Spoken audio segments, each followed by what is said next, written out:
Assalamualaikum warahmatullahi wabarakatuh. Saya Siti Faisal Tifatul Karimah dengan NIM 230108110038 akan mempresentasikan mata kuliah Sejarah Peradaban Islam dengan bab Peradaban Islam pada masa Nabi Muhammad SAW.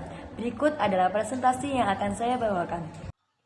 Berikut adalah pemaparan tentang masyarakat Islam pada masa Nabi Muhammad SAW.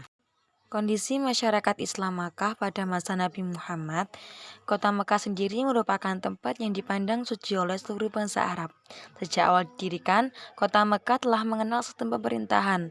Beberapa suku pernah memegang kekuasaan atas kota Mekah, yaitu Amalikoh yang terjadi sebelum Nabi Ismail dilahirkan, suku Jurhum, dan suku Khuzah, yaitu pada tahun 440 Masehi. Suku Khuzah yang mengambil kekuasaan kota Mekah dari suku Jurhum mendirikan Durun Nadwah, yaitu tempat untuk bermusyawarah bagi penduduk Mekah di bawah pengawasan Qusay.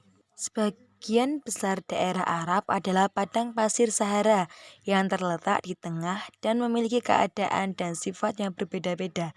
Karena itu, ia masih bisa dibagi menjadi 3 bagian. Yang pertama, Sahara Langit yang memanjang 225 km dari utara ke selatan dan 289 km dari timur ke barat. Yang kedua yaitu Sahara Selatan yang membentang menyambung Sahara Langit ke timur sampai ke selatan Persia. Dan yang terakhir yaitu Sahara Harat, suatu daerah yang terdiri dari tanah liat yang berdebu hitam bagaikan terbakar gugusan batu-batu hitam yang menyebar di keluasan Sahara ini yang jumlahnya mencapai 29 buah. Adapun 3 kelompok masyarakat jahiliyah pada masa Nabi Muhammad SAW sebelum datangnya Islam pada bangsa Arab. Yang pertama yaitu masyarakat pagan yang nomaden, yang kedua masyarakat pagan yang menetap, dan yang ketiga adalah mereka yang meyakini adanya Tuhan, tetapi mereka tidak menafikan kelompok lain. Apa itu masyarakat pagan? Masyarakat pagan sendiri yaitu kepercayaan memuja alam dan menyembah banyak dewa. Akan tetapi, ada pula yang beragama Nasrani dan Yahudi. Dari Ka'bah menjadi pusat tempat mereka beribadah. Pembahasan kali ini, saya akan membahas setidaknya 4 agama yakni paganisme, Yahudi, Kristen, dan Hanafiyah. Perubahan bangsa Arab ketika Islam masuk dilihat dari segi budaya.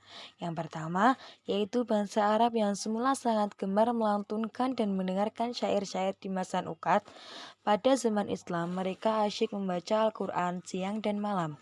Yang kedua, kebiasaan meratap yang sering dilakukan pada masa jahiliyah mereka pergi karena agama Islam telah melarang perbuatan meratap. Yang ketiga, pada zaman Islam, bangsa Arab juga telah merubah yang suka kebiasaan membunuh mereka, anak perempuan baru lahir. Dan yang terakhir, terhapusnya sistem permanen karena dalam Islam semua orang memiliki hak sama.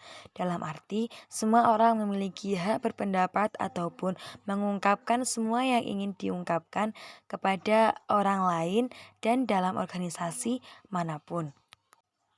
Selanjutnya yaitu prinsip-prinsip dasar dalam pembentukan masyarakat madani. Yang pertama sistem mu'akkah.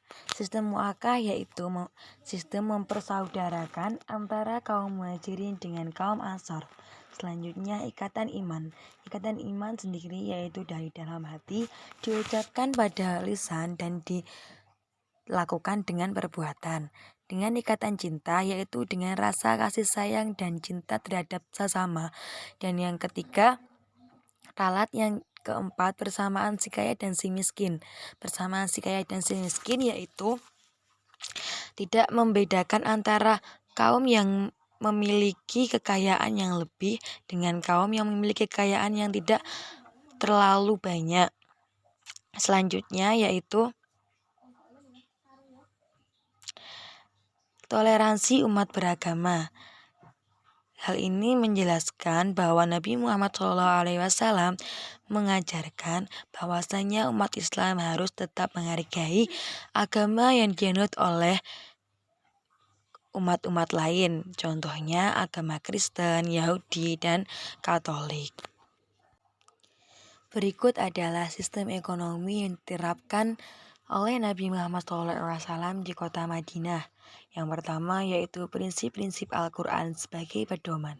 Di sini Nabi Muhammad menerapkan semua yang ada di dalam Al-Quran menjadi pedoman bagi para umat Islam untuk melaksanakan ekonomi berupa perdagangan maupun jual beli barang-barang belanja. Yang kedua yaitu integrasi kehidupan ruhiyah dan jasmani. Nabi Muhammad juga mengintegrasikan kehidupan baik secara rohani maupun jasmani. Yang ketiga, solusi dan strategi untuk meningkatkan kesejahteraan. Tidak hanya untuk meningkatkan keuangan, Nabi Muhammad juga menyusun strategi dan solusi untuk kesejahteraan para umat Islam. Dan yang terakhir, pengelolaan harta rampasan perang dan sumber pendapatan negara. Di sini terdapat perbedaan dari pengelolaan harta rampasan perang dan sumber daya pendapatan negara. Pengelolaan harta rampasan perang sendiri tidak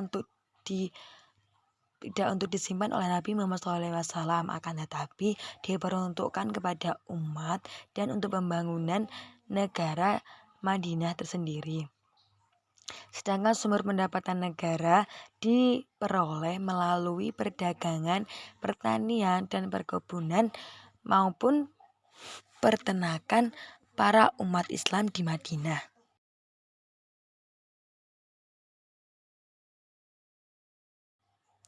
Dan yang terakhir yaitu strategi pembentukan masyarakat madani oleh Rasulullah SAW berupa pendirian masjid sebagai pusat kegiatan, penguatan hubungan vertikal dan horizontal, sarana membentukkan masyarakat, persaudaraan sejati, dan pentingnya keselamatan dan kesejahteraan bersama.